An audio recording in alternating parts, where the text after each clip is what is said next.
अल्हम्दुलिल्लाहि रब्बिल आलमीन वस्सलातु वस्सलामु अला सय्यिदिल मुरसलीन अम्मा बाद फ़अऊज़ु बिल्लाहि मिनश शैतानिर रजीम बिस्मिल्लाहिर रहमानिर रहीम।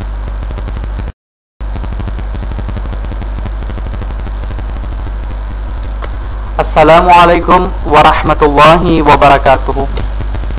Dear children, today we will study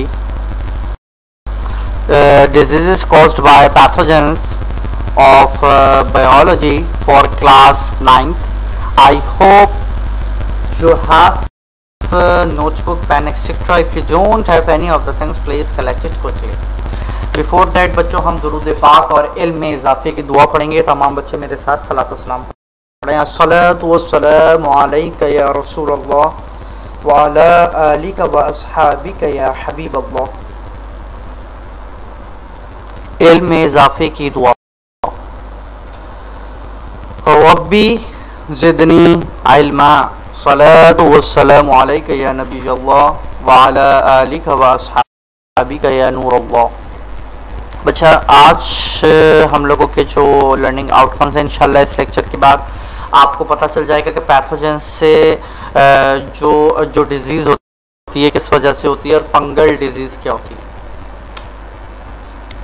अब हम आ जाते हैं फंगल डिजीज़। जो एथलीट्स फुट हमारे होते हैं, पाँव में जो बीमारी हो जाती है, और मेडिकली हम एथलीट्स फुट को टीनिया पैडिस बोलते हैं। ये कॉमन डिजीज़ इन्फेक्शन है जो हमारे पाँव में हो जाता है फंगस की वजह से।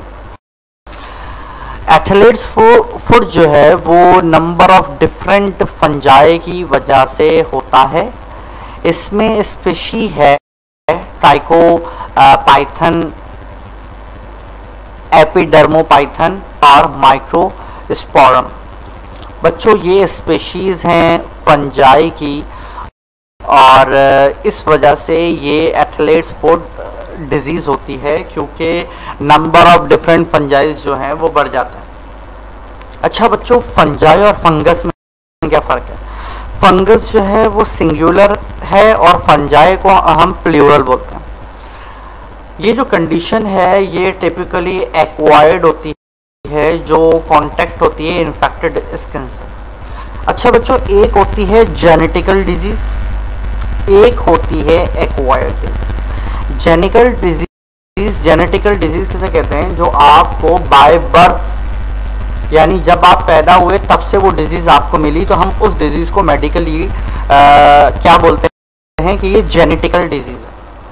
जबकि पैदा होने के बाद हमें जब कोई डिजीज़ होती है तो हम उसको बोलते हैं कि this is called acquired disease.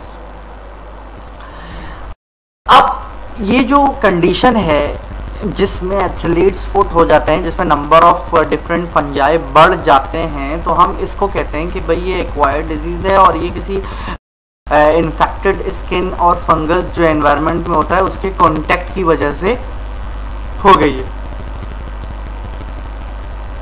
अब ये जो फंजाई है जो ये सरवाइव करता है आसानी से, या तो ये लॉकर रूम्स में होता है या स्विमिंग पूल्स वगैरह में आमतौर पे पाया जाता है, और ये जो फैल सकता है वो जानवरों के ज़रिए भी होता है, डिफरेंट एनिमल्स के थ्रू भी ये स्प्रेड हो सकता है।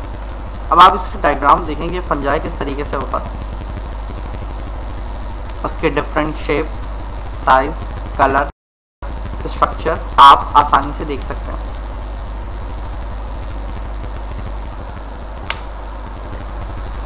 फंगल डिजीज के साइन और सिम्टम्स क्या है?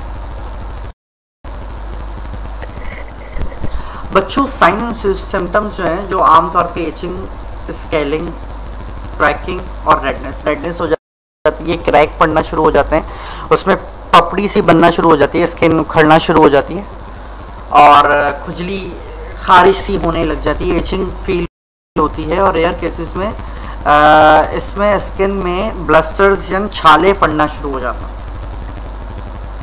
एथलीट्स फुट फंगस जो है ये इन्फेक्ट करता है हमारे पाँव के बहुत से हिस्से को, ये किसी भी हिस्से को, और आम तौर पर ये जो अंगूठे होते हैं उनके दरमियान पाया जाता है।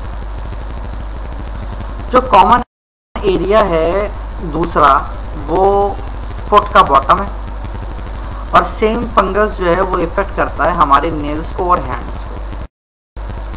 It is member of the group of disease known as tinea. ये टीनिया डिजीज़ जो होती है ये उस ग्रुप में से मौजूद है।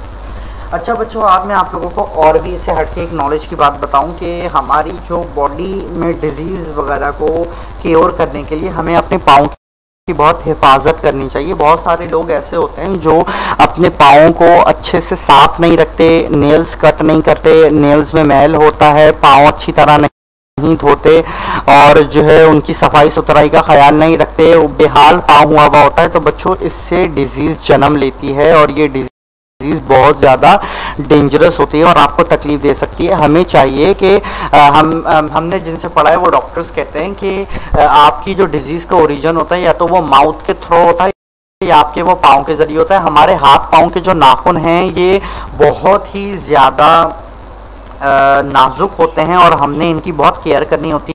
हमने इनको साफ सुथरा रखना होता है, इनको गंदगी से दूर रखना होता है, बार बार पाँव को धोना होता है और सर्दियों में क्रीम लगाएं, यानी पाँव फटे नहीं, आपकी एड़ियाँ महफूज रहें और आपके जो अंगूठा है वो भी बिल्कुल सेफ रहे। आपको इस चीज़ का ख्याल रखना बहुत ज़रूरी है।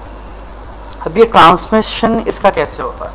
ये वेरी कॉन्टेगियस है और ये स्प्रेड होता है डायरेक्ट और इनडायरेक्ट कॉन्टेक्ट से।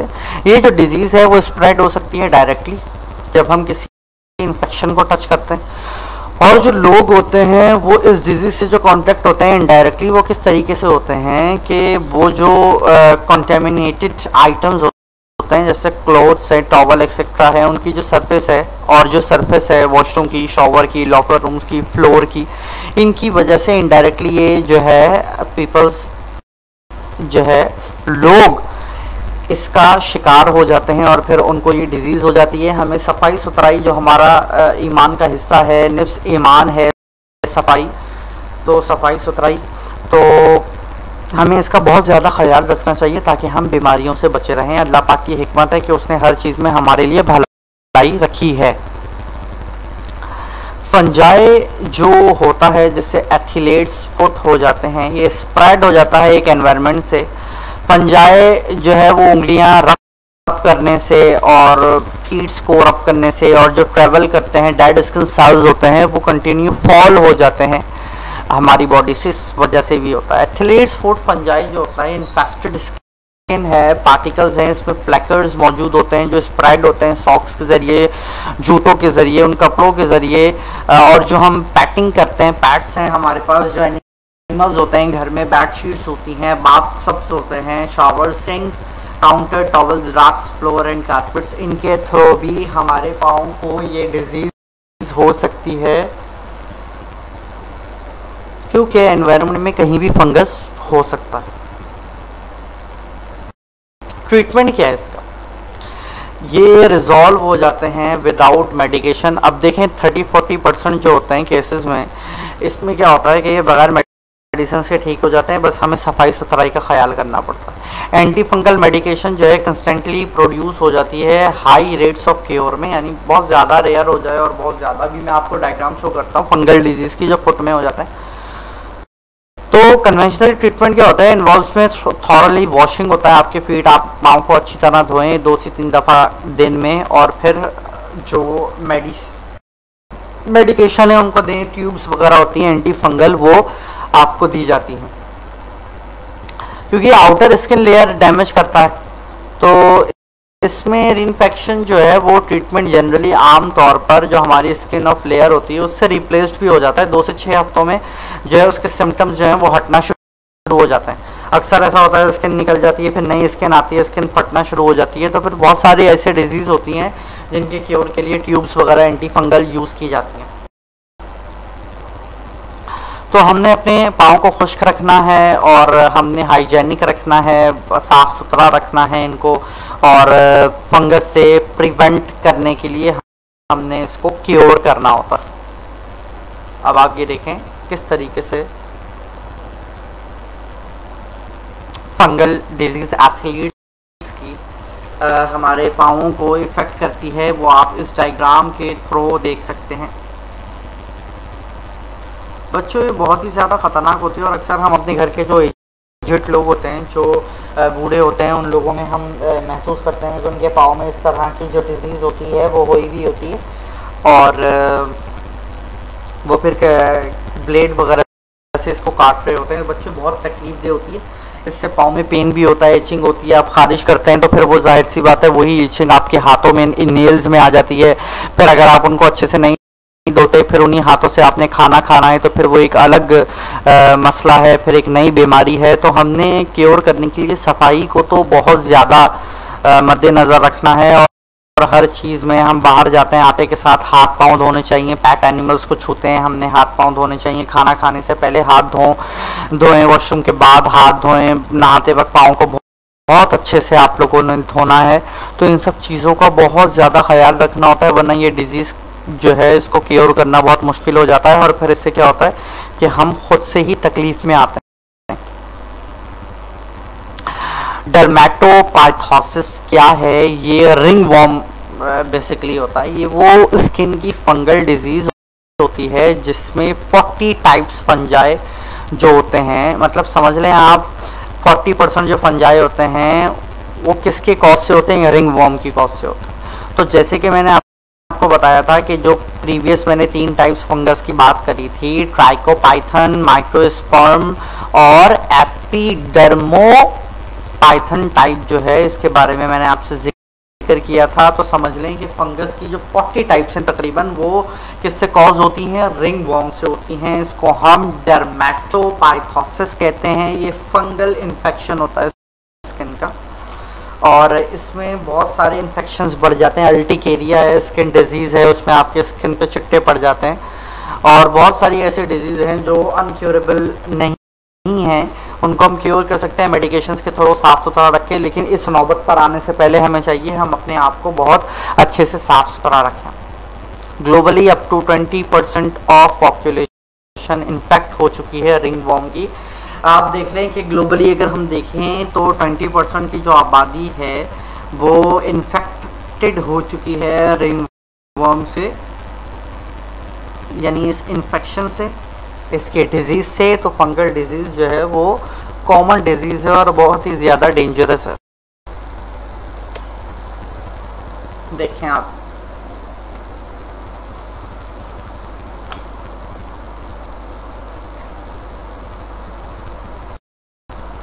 अब हम साइन एंड सिम्टम्स पढ़ते हैं इसके इन्फेक्शन के जो बॉडी में होते हैं, जो बढ़ जाते हैं रिंग वॉर्म से। जैसे कि डॉग्स, कैट्स हैं, ये इफेक्टेड होते हैं रिंग वॉर्म से। ये एनिमल्स जो होते हैं, इनमें से जो डिजीज़ है वो ट्रांसमिट हो जाती है एनिमल और ह्यूमंस के दरमियान, और फिर इसको जोनोटिक डिजीज़ कहते हैं, यानी एनिमल टू एनिमल ट्रांसमिट हो जाना डिजीज़, इसको जूनोटिक डिजीज़ कहते हैं। जू मतलब एनिमल्स। अब इसके साइन क्या होते हैं स्पेसिफिक? रेड स्केली इचिंग और राइज्ड पैचेस, बड़े बड़े चिट्टे पड़ जाते हैं इनके जो स्किन होती है उसके ऊपर। पैचेस जो है वो भी रेडर और आउटसाइड एजेस और रिजेंबल होते हैं। रिंग के पैचेस जो है वो ओज से बिगिन होते हैं, डेवलप हो जाते हैं छालों में, फिर वो बनना शुरू हो जाते हैं। फिर जो ब्लेड पैचेस होते हैं उखड़े हुए होते हैं, आप देखते हैं, वो फिर स्कैल्प की सूरत में डेवलप होना शुरू हो जाते हैं। नेल्स में थिकर, नाखून मोटे हो जाते हैं, आपने अक्सर देखा है, डिस्कलर हो जाते हैं, उनका काले काले से हो जाते हैं, ब्लैकिश टाइप के हो जाते हैं, उनमें क्रैक्स आना शुरू हो जाता है। अक्सर हम अपने घर में बड़े लोगों को देखते हैं, उनके नेल्स कट रहे होते हैं तो उनके टुकड़े हो रहे होते हैं, उसमें क्रैक्स आए हुए होते हैं, उनके नेल्स डैमेज हुए हुए होते हैं, जिसकी वजह से उनकी स्किन में भी इफेक्ट हुआ होता है। तो बच्चों, ये वो डिजीज़ हैं जिनसे बहुत ज़्यादा इफेक्ट होता है। अल्लाह पाक हम सबको इन बीमारियों से बचा कर रखे और अपने हिफ्ज़ व अमान में रखे, और हम साफ़ सुथरा रहने की तौफीक अता फरमाएँ। हम अपने हाथ पाँव की, अपने जिस्म की हिफाजत करें, इन बीमारियों से दूर रहें। इनकी प्रिवेंशन क्या है कि हम शेयरिंग क्लोथ्स, हम कपड़े जो शेयर कर लेते हैं, स्पोर्ट्स इक्विपमेंट्स हैं, टॉवल्स हैं, शीट्स हैं, ये हम अपने दोस्तों से, दूसरी चीज़ों से शेयर कर लेते हैं, तो इससे भी डिजीज़ ट्रांसफ़र हो जाती है। हमने अपने कपड़ों को गर्म पानी में धोना चाहिए ताकि जो उसके अंदर से जो इन्फेक्टेड जर्म्स हों वो वहाँ निकल जाएं। और फिर फंगिसाइडल सोप जो होता है वो suspected exposure to ringworm होता है, उसको हम चाहिए कि यूज़ करें। हम बेयरफुट, नंगे पाँव जो है वो अवॉइड करें चलना।